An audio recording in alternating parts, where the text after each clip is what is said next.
Hello everyone, welcome back to next episode of Mastery in Commerce. Last 2-3 videos I have been making for your subject of business. We were on the third chapter, forms of business organization.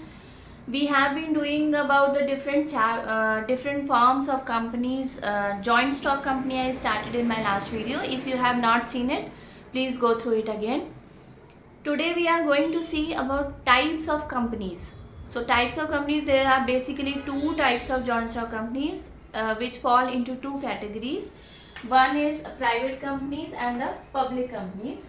So let us first of all see what are public companies.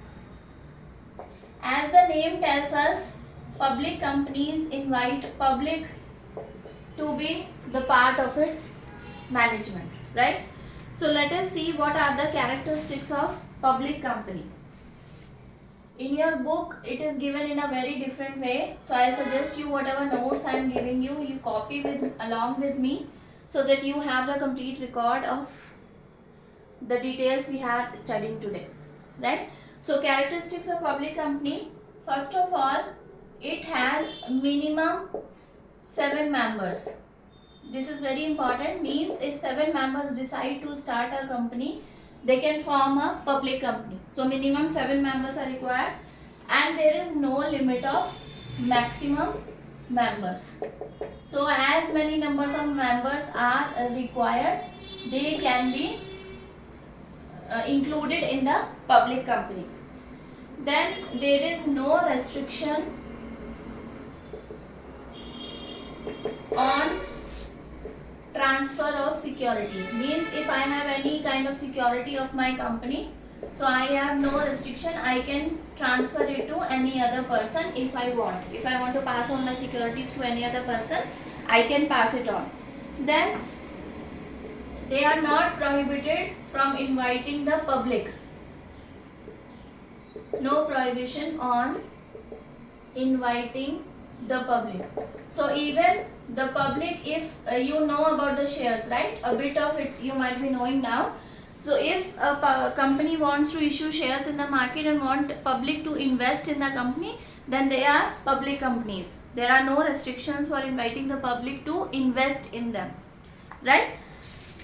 Now let us see the private company's characteristics.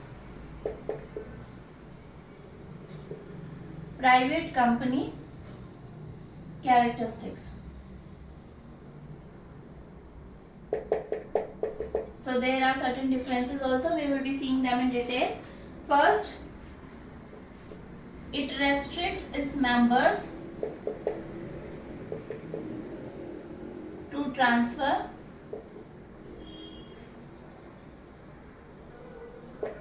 securities or shares.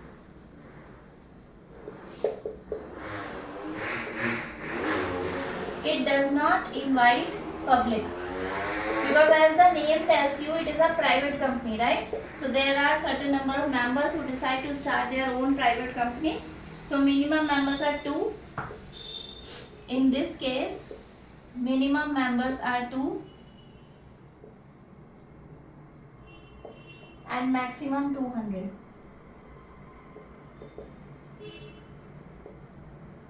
Not more than 200 can work in private company. So private company should have at least 200 number of members as a maximum. If it is crossing that, then it is no more the private company. And they must include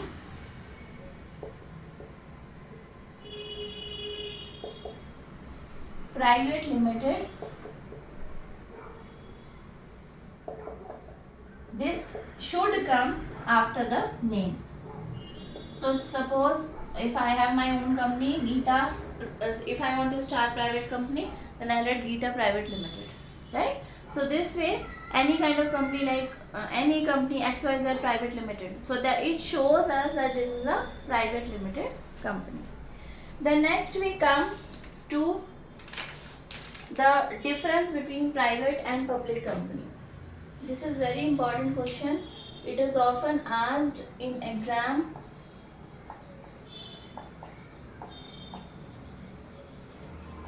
Difference between private and public company. first we will see what are the points on which we are making the points of difference. Over here we will write.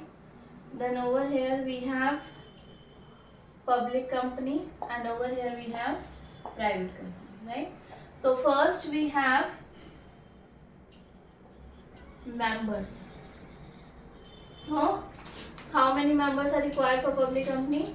Minimum 7, maximum unlimited, right? There is no restriction. In this, minimum 2, maximum 200. We have seen in the point, right? Now second we have minimum number of directors. This you have to learn, okay? So how many directors should be there in public company? There should be 3, and over here there should be 2 directors at least, okay? That they should be registers. Now index of members means the details of members. Who are the members of the company, their details, their addresses, their signed documents, everything has to be maintained. It is mandatory for public company. So it is compulsory to keep the record of all the members.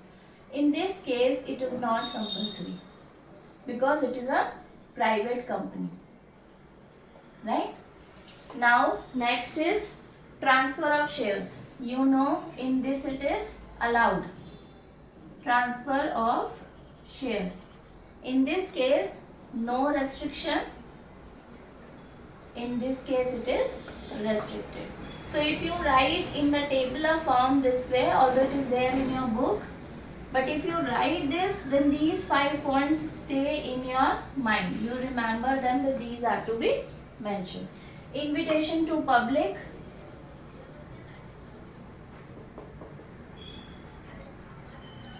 In this case, it is allowed.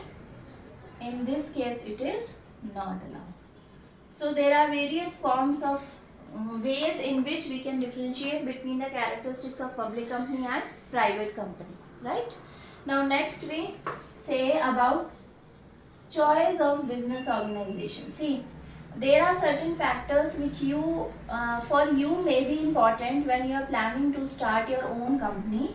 Now what are those factors based on which you will be deciding what kind of company you want to form? Private company, sole proprietorship, you want to go for partnership, you want to go for joint stock company. What form of business organization suits you? So what are the factors which we take into consideration? Cost and ease of setting. So if I want to start my business quickly without lots of documentation, without lots of hassle, then I will go for sole proprietorship, right? But if I have lots of members with me, I have my all documents ready, I want to start my business on a very large scale, then I can go for joint stock company. If I have family members who want to join with me to start the business, then I will go for Hindu undivided family. So that depends on what kind of scenarios and what kind of resources we have in our hand to choose the form of business organization. Second is liability. Now it very much depends on the people who are running the business, what kind of liability they want. If they are interested in unlimited liability, they have lots of assets with them, they are rich, they are well off to face their creditors, they can go for unlimited liability. But if they have limited resources, they don't have that much money to pay off, and they want their liability to be limited to how much contribution they have made, so they will go for limited liability. So that depends. This is another factor which you keep in mind. Next is continuity. If I am a individual businessman and with me my business will end, so I am okay with it. But if I want to start a big company and I want, even after I am not there, there is someone to take care of my business, or my business should carry on. So it depends on what kind of nature of business I want to start, right? Then management ability. If you want highly qualified people with you, then obviously you will go for joint stock company, because you are having a team of properly professional qualified managers to take care of the working. Then capital considerations. If you think you have the capital to bear the risk or to face the day-to-day expenses, then you can go for sole proprietorship. But if you feel maybe in later stages you have to invite the public to contribute to your business, or you may issue shares in the market, then you will go for joint stock company. So you have to also consider that what is the position of your capital. Then degree of control. If I am kind of person who want whole control on myself, I want to keep everything under my control, so I'll go for sole proprietorship. But if I want 2-3 people to be with me to keep a control, then I'll go for partnership. If I want a whole group of directors to take care, I'll go for joint stock company. So that again depends on my priority. Then last is nature of business.